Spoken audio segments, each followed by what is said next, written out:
Presenting the classics of Sam P. Chaladurai. Sam P. Chaladurai அவர்களின் போதனை களஞ்சியத்திலிருந்து. உள்ளத்தில் இருக்கிற அந்த வார்த்தைகள் எப்படி வாயின் மூலமாக பேசப்பட வேண்டும், எப்படி காரியங்கள் நடக்க வேண்டும் என்று உங்களுக்கு விவரித்து காண்பிக்க விரும்புகிறேன்.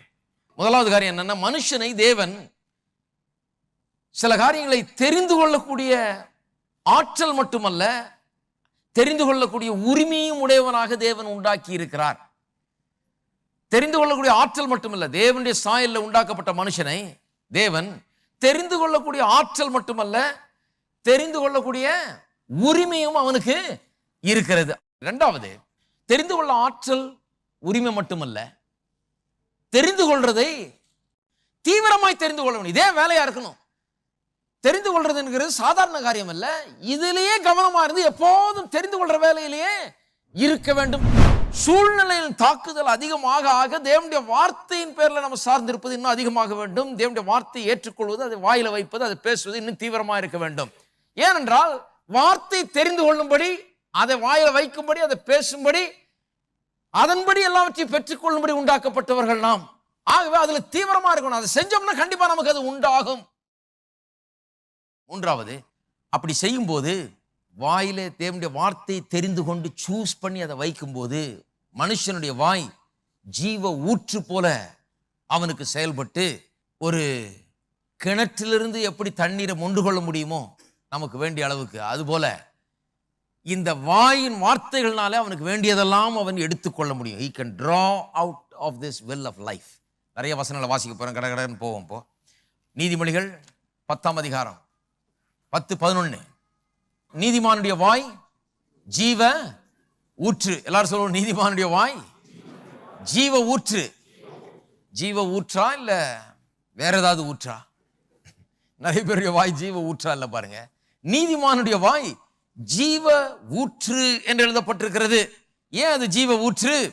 ஏன் என்று சொன்னால், அவன் அந்த வாயின் வார்த்தையினாலே சுகத்தையும் பலத்தையும் ஆரோக்கியத்தையும் ஜெயத்தையும் வெற்றியையும் செழிப்பையும் எல்லா நன்மைகளையும் எடிக்க தெரிந்தவனாயிருக்கிறான். நீதிமான் எப்படிப்பட்டவன்?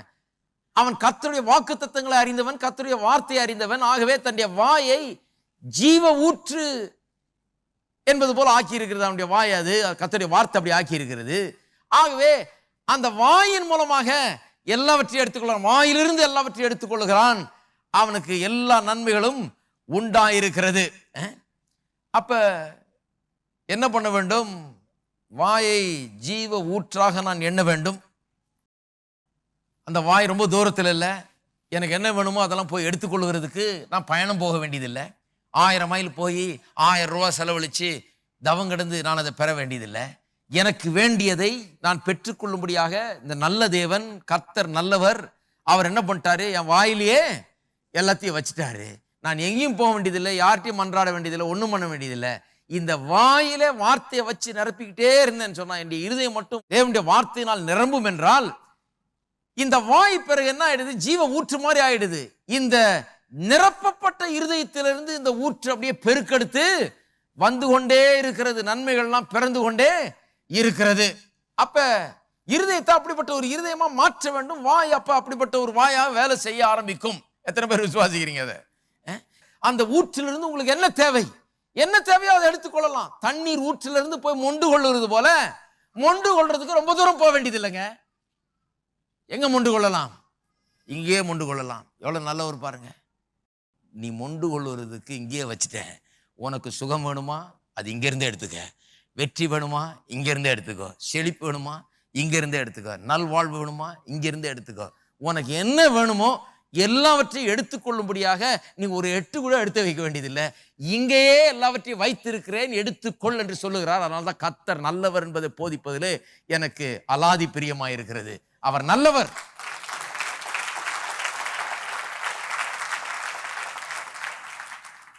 நீதிமொழிகள் 12-13, 12ஆம் அதிகாரம் 13-14. துன்மார்க்கனுக்கு அவன் உதடுகளின் துரோகமே கண்ணி, நீதிமானோ நெருக்கத்தினின்று நீங்குவான். பாருங்க, துன்மார்க்கனுக்கு அவன் பிரச்சனை என்ன? அவன் பிரச்சனை வேற ஒன்றும் இல்லைங்க, அவனுடைய வாய் தான் அவனுக்கு பிரச்சனை.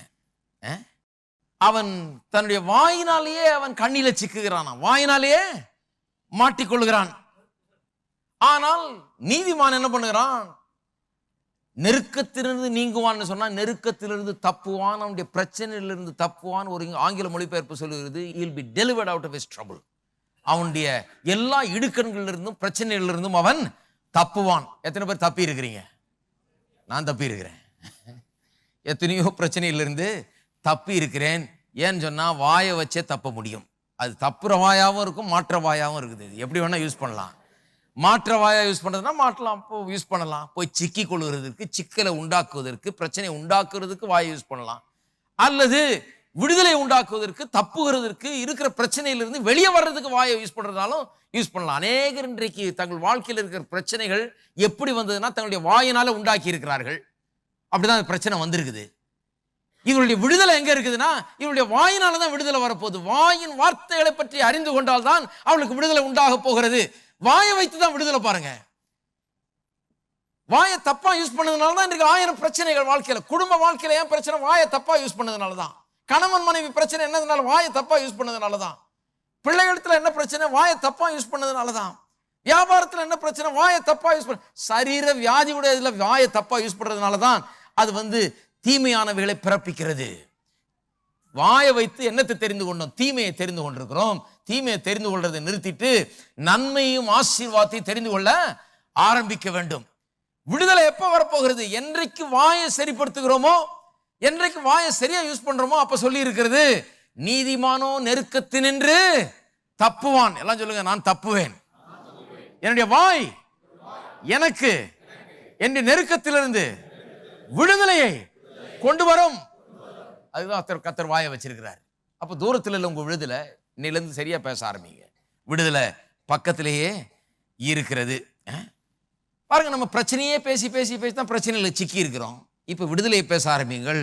விடுதலை உங்களுக்கு உண்டாகும். ஏனென்றால் நீங்கள் எதை பேசுகிறீர்களோ அதுதான் உங்களுக்கு உண்டா இருக்க போகிறது. அவன் சொன்னபடியே ஆகும் என்று வேதவசனம் சொல்லி இருக்குது. சிலர் சொல்லிட்டு இருக்காங்க, என் வாழ்நாள்லாம் எனக்கு பிரச்சனை தாங்க, இந்த பிரச்சனை எனக்கு வாழ்நாள்லாம் நிச்சயம் இருக்கும். நிச்சயம் இருக்கும். ஏன்னா நீங்களே சொல்லிட்டீங்களே நிச்சயம் இருக்கும்னு. அது நிச்சயமா இருக்கும். அது போறதா இருந்தது கூட இனிமே தங்கும். ஏன்னா நீங்க தான் கையை பிடிச்சி இழுத்து உட்கார வச்சிருக்கீங்க. அது நிச்சயம் இருக்கும். இந்த பிரச்சனை இது எனக்கு வாழ்நாள் முழுக்க இது கண்ணீர் தான். இந்த கண்ணீரை நான் வாழ்நாள் முழுக்க சுமக்க வேண்டியதான். அடியேன் இந்த சிலுவையை வாழ்நாள் முழுக்க நான் தோளில் சுமந்து செல்ல வேண்டியதான். நிச்சயமா சுமந்து செல்ல வேண்டியதுதான் இருக்கும். இருக்கீங்களா? அப்ப எப்படி சிக்கினீங்க? நீங்க தான் இழுத்து போட்டுக்கிட்டீங்க. எப்படி விடுதலை ஆகிறது? வாயினாலதான் விடுதலை ஆக வேண்டும். 14ஆம் வசனம் பாருங்க. அவனவன் தன் தன் வாயின் பலனால் திருப்தி அடைவான். அப்படின்னா என்ன அர்த்தம்? நீங்க எதனால் நிரப்பப்பட போகிறீர்கள், வாழ்க்கை எப்படிப்பட்ட காரியங்களால் நிரம்பி இருக்க போகிறது, வாயில் என்ன பேசுறீங்களோ அதனாலதான் நிரம்ப போகிறது. வாயின் பலனால் திருப்தி அடைவான். சரி, அடுத்த வசனம் நீதிமொழிகள் 11ஆம் அதிகாரத்துக்கு போகும். திருப்பியும் 30ஆம் வசனம். நீதிமானுடைய பலன் ஜீவ விருட்சம். நீதிமானுடைய பலன் ஜீவ விருட்சம். இந்த ஜீவ விருட்சம்ன்றது ரொம்ப நல்லா கவனிக்கணும். ஏன்னா ஏதேன் தோட்டத்தில் அந்த ஜீவ விருட்சத்தை கர்த்தர் வச்சிருந்தார். அந்த ஏதேன் தோட்டத்தில் ஜீவ விருட்சத்தை வச்சும் மனுஷன் அதை சாப்பிடாம போயிட்டான். அதை சாப்பிடணும்னு தான் வச்சார். அங்க சும்மா வேடிக்கை பார்க்கறதுக்கு வைக்கல. எதை சாப்பிடக்கூடாதுன்னு சொன்னாரோ அதை சாப்பிட்டான்.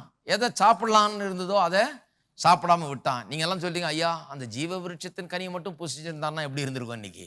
ஒன்றும் பயப்படாதீங்க. இன்னைக்கும் நீங்கள் அந்த ஜீவ விருட்சத்தின் கனியை பூசிக்கலாம். எப்படி பூசிக்கலாம்? உங்களுடைய நாவு தான் அந்த ஜீவ விருட்சத்தை போல இருக்கிறது. அந்த ஜீவ விருட்சத்துக்கு ரொம்ப க்ளோஸா வர்றது உங்களுடைய நாவு. உங்களுடைய வாயினாலே நீங்கள் பேசுகிற காரியங்கள் தான் உங்களுக்கு ஜீவனை பிறப்பிக்கக்கூடிய ஜீவ விருட்சத்தை போல இருக்கிறது.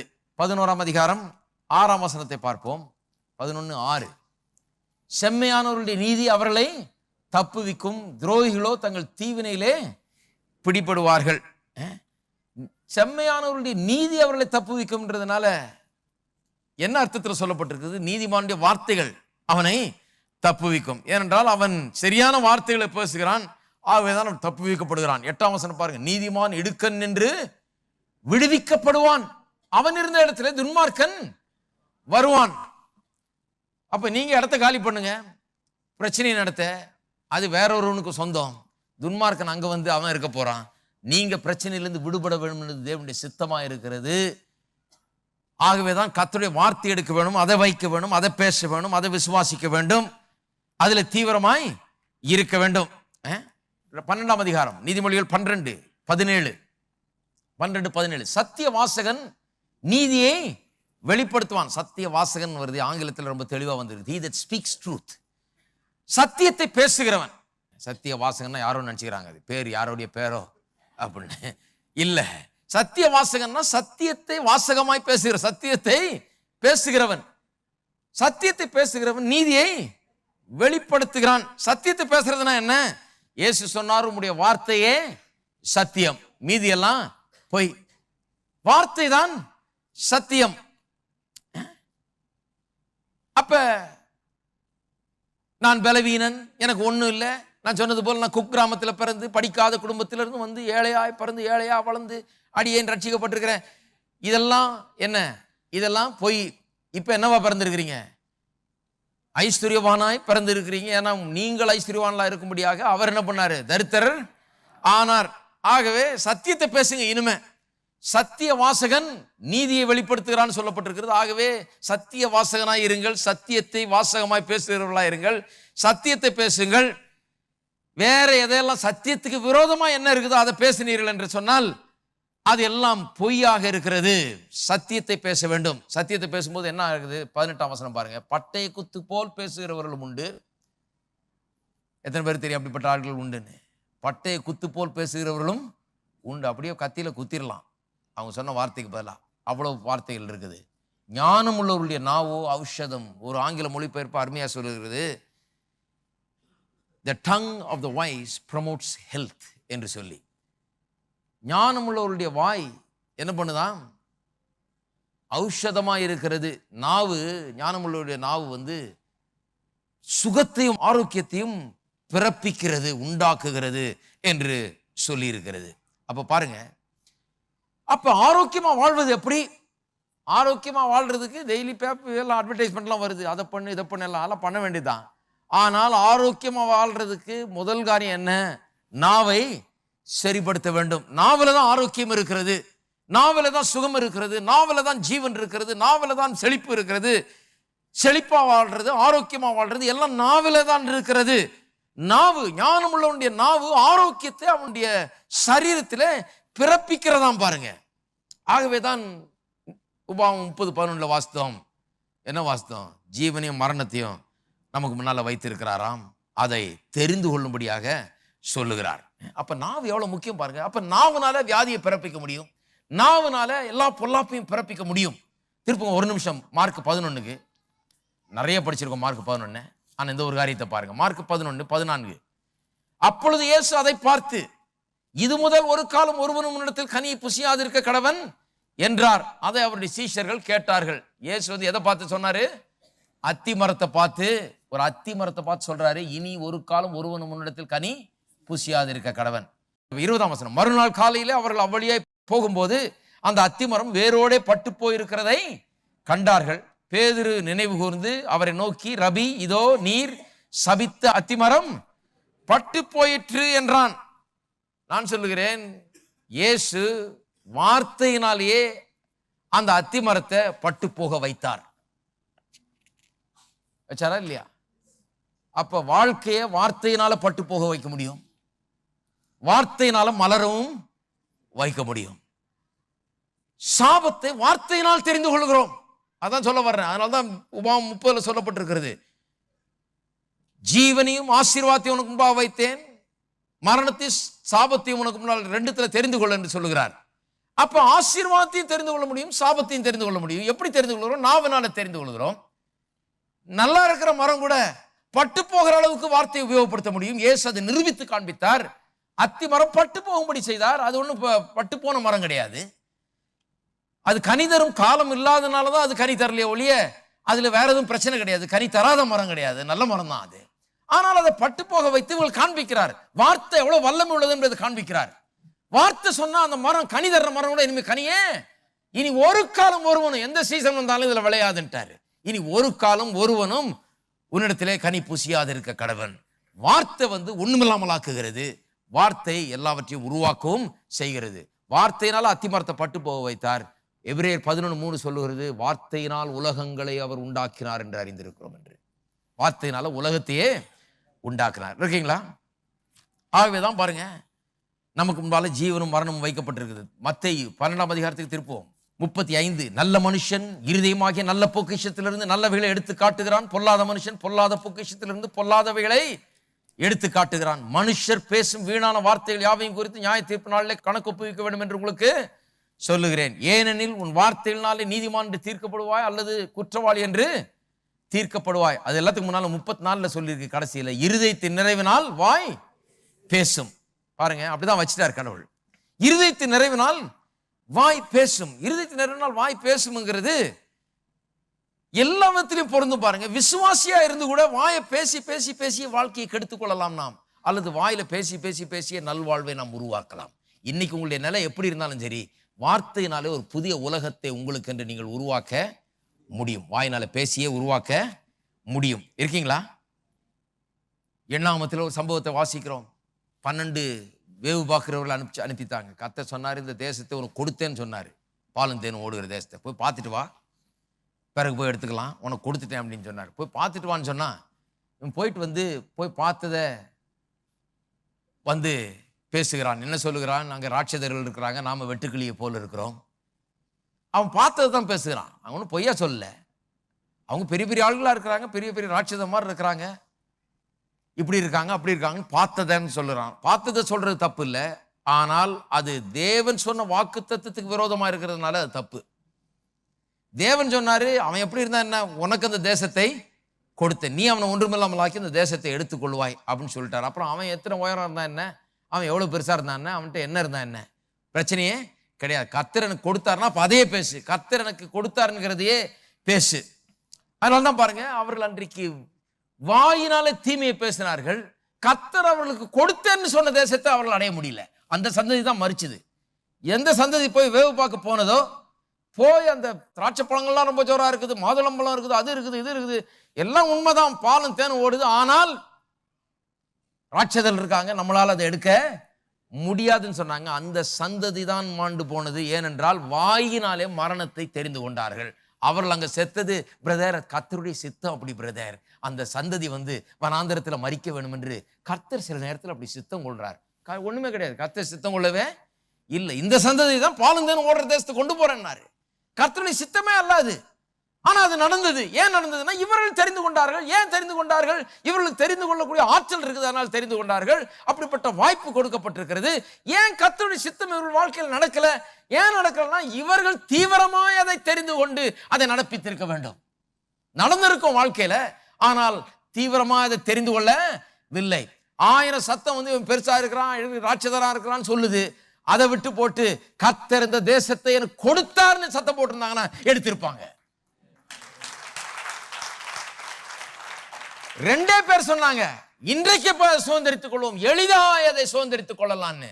அவங்க எளிதாய் சுதந்திரித்துக்கிட்டாங்க. இருக்கீங்களா? அந்த 2 பேர் மட்டும் உயிரோடு இருந்து நல்லா சுதந்திரித்துக் கொண்டாங்க. அந்த சந்ததியில இருந்து மீதி பேர்லாம் சுதந்திரிக்க முடியல.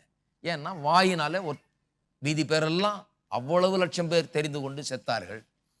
2 பேர் வாயினால ஜீவனை தெரிந்து, அத்தனை பேர் செத்தாலும் இந்த 2 பேர் போய் அதில் நுழைஞ்சு அந்த மாதுளம் பழத்தையும் அந்த திராட்சை பழத்தையும் சாப்பிட்டு அந்த நிலத்தை பங்கு போட்டு இந்த மலையை எனக்கு கூடுன்றான் யோசுவா. அப்பேற்பட்ட சுதந்திரவாளிகளாக அவர்கள் இருந்தார்கள். இருக்கீங்களா? அப்ப அது கர்த்தருடைய சித்தம். கர்த்தருடைய சித்தம் என்னமோ அது நடக்கட்டும் அப்படின்னு சொல்றதில்ல. அநேக கிறிஸ்தவர்கள் அங்கதான் தவற விட்டுறாங்க. பாருங்க, கர்த்தருடைய சித்தம் எதுவோ அது நடக்கட்டுங்க அப்படிங்கிறாங்க. அப்படி இல்லை, கர்த்தருடைய சித்தம் எதுவோ அது நடக்கணும், உண்மைதான்.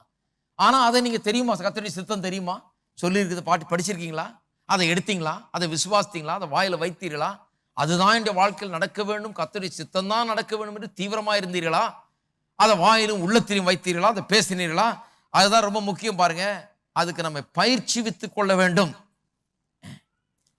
மார்க் 11 நாம் நிறைய படித்தோம். எவனாகிலும் இந்த மலையை பார்த்து பெயர்ந்து சமுத்திரத்தில் தள்ளுண்டு போ என்று சொல்லி தன் இருதயத்தில் சந்தேகப்படாமல் விசுவாசித்தால் அவன் சொன்னபடியே ஆகும் அப்படின்னு சொல்லிட்டு, ஆதலால் நீங்கள் ஜெபம் பண்ணும்போது எவைகளை விரும்பி கேட்டுக்கொள்கிறீர்களோ அவைகளை பெற்றுக்கொண்டோம் என்று விசுவாசியுங்கள், அப்பொழுது அவைகள் உங்களுக்கு உண்டாகும். எவைகளை விரும்பி கேட்டுக்கொள்கிறீர்களோ, மறுபடியும் அதுக்கு தான் வர்றோம் பாருங்க. எவைகளை நீங்கள் விரும்பி கேட்டுக்கொள். அப்போ எப்படி விசுவாசம் வேலை செய்யுது? எனக்கு முதல்ல கர்த்தர் ஒரு விருப்பத்தை உண்டாக்குகிறார், நம்பிக்கையை உண்டாக்குகிறார். இதெல்லாம் நான் அடைய வேண்டும், இதெல்லாம் என்னுடையது என்கிற ஒரு நம்பிக்கை எனக்குள்ள உண்டாக்குகிறார். சுகவீனமா ஒருவேளை வந்திருக்கலாம், நான் சுகத்தை பெற வேண்டும், சுகம்தான் என்னுடையது என்கிற நம்பிக்கை உங்களுக்குள்ள இந்த சபைக்கு வந்தாலே பிறக்கும். எத்தனை பேருக்கு பிறக்குதுன்றீங்க? பண கஷ்டத்தில் இருக்கிறவர்களுக்கு இந்த சபைக்கு வந்தாலே என்ன பிறக்கும்? நான் நன்றாக இருக்க வேண்டும், வெற்றிகரமாக இருக்க வேண்டும் என்று கர்த்தர் எனக்காக விரும்புகிறார். அது எப்படி நான் கண்டுபிடிக்கணும் அப்படின்ற ஒரு நம்பிக்கை உங்களுக்குள்ள பிறக்கும். இது ரொம்ப அவசியம் பாருங்க. ஏன்னா அப்புறம் தான் ஜெபம் பண்ண போறீங்க. எவைகளை விரும்பி கேட்டுக்கொள்கிறீர்களோ அவைகளை பெற்றுக்கொள்வோம் என்று விசுவாசிங்கள், அப்பொழுது அவைகள் உங்களுக்கு உண்டாகும். சிலர் சொல்றாங்க, நான் விசுவாசத்தையா ஜெபிச்சையா கிடைக்கலையா. அப்ப ரெண்டு பேர்ல யாரோ ஒருத்தர் போய் சொல்றீங்கன்னு அர்த்தம். ஒன்று நீங்க போய் சொல்றீங்க, இல்ல கர்த்தர் போய் சொல்றாரு. ஒன்று நீங்க தவறிட்டீங்க, இல்ல கர்த்தர் தவறிட்டாரு. யார் தவறிட்டான்னு இதுல செலக்ட் பண்றது ரொம்ப சுலபம். கர்த்தர் தவறுறதே கிடையாது. தவறுனா யாரு தவறி இருக்கணும்? நாம தான் தவறி இருக்கணும். பாருங்க, நிச்சயமா தவறாது. நீங்கள் எவைகளை விரும்பி கேட்டுக்கொள்கிறீர்களோ அவைகளை பெற்றுக்கொண்டோம் என்று விசுவாசியுங்கள், அப்பொழுது அவைகள் உங்களுக்கு உண்டாகும்.